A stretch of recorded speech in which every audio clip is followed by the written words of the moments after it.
Se a gente pudesse dizer uma coisa só que o terceiro episódio de Lovecraft Country fez, foi deixar bem claro qual vai ser a estrutura da série definitivamente, ao longo dessa primeira temporada pelo menos, né? E usando como pano de fundo do cenário para contar a história, uma casa mal assombrada, né? Um elemento tão popular nas histórias de horror e que ganha corpo e importância para contar o que a gente vê no terceiro episódio, Holy Ghost, né? O nome do episódio, que a gente vai comentar nesse vídeo aqui. Eu sou Davi Garcia. Eu sou Juliana Ramanzini. E você está no Dude You Are Lost.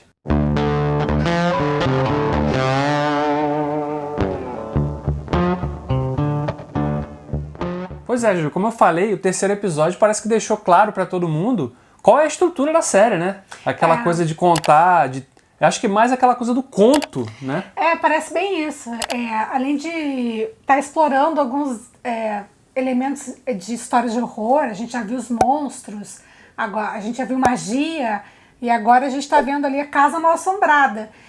Apesar de cada episódio ter um centro, né, ter um tema focado no horror, a história principal que gira em torno do racismo e daquela história que a gente já pode até dizer que é a mitologia da série, que envolve aquele grupo, né, aquela seita, aquela irmandade, tá ali presente.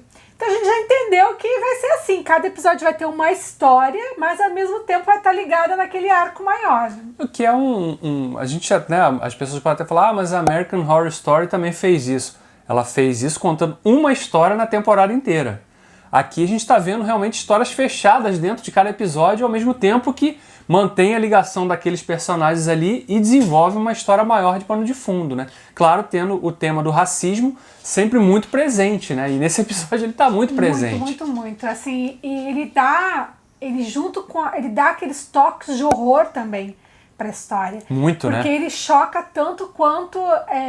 choca até mais, né, gente? Pelo menos para mim, o que acontece nesse episódio é uma coisa que para mim é estranho, né? Porque é inimaginável que um negócio desse tenha sido normal em algum momento da nossa história, né? Isso é desgastante pra gente, angustiante e por outro lado eu também sou mó cagona, né? Eu tenho maior medo, eu não gosto de filme de terror, eu sonho com as coisas depois. Então assim, história de casa mal assombrada, essas coisas assim, pega pesado aqui em mim. O legal desse episódio é que ele subverte essa coisa, né? Usar o elemento da casa mal assombrada para realmente focar na questão do racismo. Porque a história envolve a Letty, né? A personagem da Janice Mollett, comprando uma casa meio que abandonada lá, né? Num bairro branco. E claro, tendo que encarar todas aquelas coisas, a opressão que viria com aquilo, né? Os vizinhos não iam aceitar negros vivendo ali. Não é nem rejeição a palavra, né? É o ódio mesmo, né? Então... eles colocam, a gente vê que eles colocam uma placa lá, né? Uma vizinhança branca, não aceitamos indesejados, né? Mas a história da casa é que ali foram cometidos crimes, né? Assassinatos, pessoas negras foram assassinadas e os corpos escondidos, né? Depois foram encontrados, mutilados. E aí ela, sem saber dessa história, compra a casa com o dinheiro que ela acredita ter recebido de herança da mãe dela. Aí ela tenta lá restabelecer uma relação com a irmã e transforma aquela casa numa pensão. E em paralelo vai desenvolvendo um relacionamento com o Tiki, né? Que a gente já viu que eles já tinham alguma coisa e tal, vão se aproximando. No ar, né? Então isso fica muito mais claro agora. Infelizmente a gente, né, o tio Jorge morreu, né? Pra nossa tristeza. Que é uma grande mudança em relação aos livros, né? Como eu falei no primeiro vídeo dessa nossa cobertura aqui, eu tô lendo o livro, né? Ainda não acabei de ler a versão do livro, né? Que altera algumas coisas assim, e o destino do George é uma delas, né? Então, realmente a série procura, ao mesmo tempo que se mantém fiel na estrutura do livro, na proposta do livro, né? De fazer essa mescla do horror para abordar o tema do racismo, eles também mudam algumas características da história, características de alguns personagens, até o sexo de alguns personagens muda também. É interessante, então pode ser que lá na frente eu faça um vídeo só sobre o livro, para realmente traçar essas diferenças entre um e o outro, mas na série tá funcionando muito bem essa adaptação, porque tem uma identidade também muito forte, né? E alguns elementos importantes, né? Como a participação das mulheres na trama, né? Então isso é ele dá essa série tá dando um protagonismo maior para as mulheres.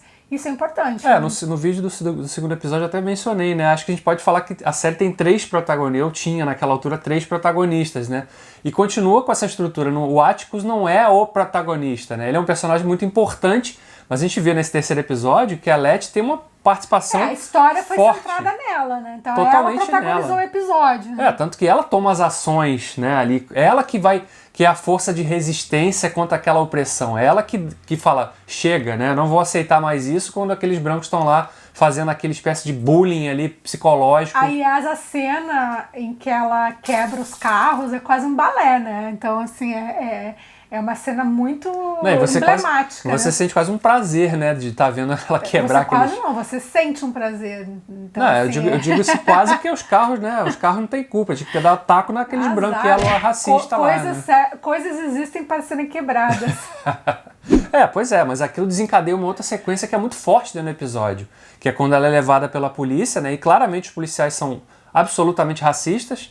O episódio também menciona essa questão da ligação do delegado local ali com o cara que morava na casa e fazia esses experimentos bizarros, né? E assassinava negros. As pessoas ruins são sempre muito bem organizadas, né, gente? A gente vê isso até os dias de hoje. Eles se organizam ali e fazem com que a narrativa deles seja a oficial, né? E com isso oprimem.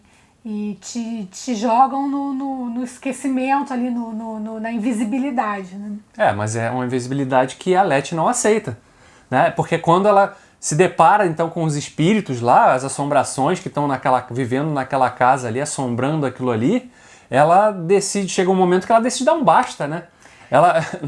Quando ela encara é muito, muito emblemática aquela sequência final dela. Exatamente, aquela cena ali, aquela cena, acho que ela tem um significado um pouco mais profundo. Bem mais profundo, porque né? quando ela dá as mãos, né, com os espíritos e eles juntos impõem a voz, impõem a força e conseguem se livrar do opressor, isso é muito forte. Eu acho que é uma mensagem muito, muito significativa, né, que a gente consegue captar, porque a gente, claro, às vezes fica muito envolvido com a questão da estética do horror, da história mas assim, e a gente às vezes perde um pouco essas nuances que tem no texto, e ali essa cena é muito isso, o quanto a união realmente ali é a força, né? Acho que a grande força dessa série até aqui, nesses 3 episódios, é conseguir fazer. Ela conta uma história que tem várias camadas. Você consegue fazer várias leituras de cada coisa que está acontecendo ali. Se você quiser enxergar essa série só como uma série de horror, que tem muito gore, muita violência, né? E esse episódio teve algumas cenas bem fortes, né? E violentas, né? Com muito gore. Ela também está falando outras coisas, ela está passando outras mensagens, né? A questão da resistência, da importância de se unir contra um mal maior, que é aquilo que vai permitir que você derrote aquele mal, né? E nesse caso do episódio, o que mostra é isso. Ela chega um momento que, claro, ela começa com aquilo com muito medo, né? Ela tá ali descobrindo um terreno novo e de repente está sofrendo a opressão dos espíritos que estão ali naquela casa e também dos vizinhos que estão ali aterrorizando psicologicamente ela, né? Até um determinado ponto. E ela chega num momento que ela fala, não, chega, agora... Essa casa é minha. Saia da porra da minha casa, seu racista maldito. Esse episódio foi bacana porque, apesar das fraquezas que ela tem, ela é uma personagem muito forte. Então, assim, nas conversas com a irmã dela, a gente percebe as fragilidades da personagem, né? Onde é que aperta o calo dela. Onde é que a história dela tem um buraco, né? Ao mesmo tempo, isso deixa a série mais rica, né? Personagens que são tridimensionais, né? Não são aqueles 100% bonzinhos. Todos têm um passado, cometem erros, têm arrependimentos, mas ao mesmo tempo estão lutando. Isso é muito bacana, é muito rico. Mais um bom episódio da série até aqui. A gente segue curtindo bastante Lovecraft Country. Esperamos que você que está aí do outro lado também esteja acompanhando e curtindo quanto a gente. Diga aqui nos comentários o que você achou desse terceiro episódio, Holy Ghost.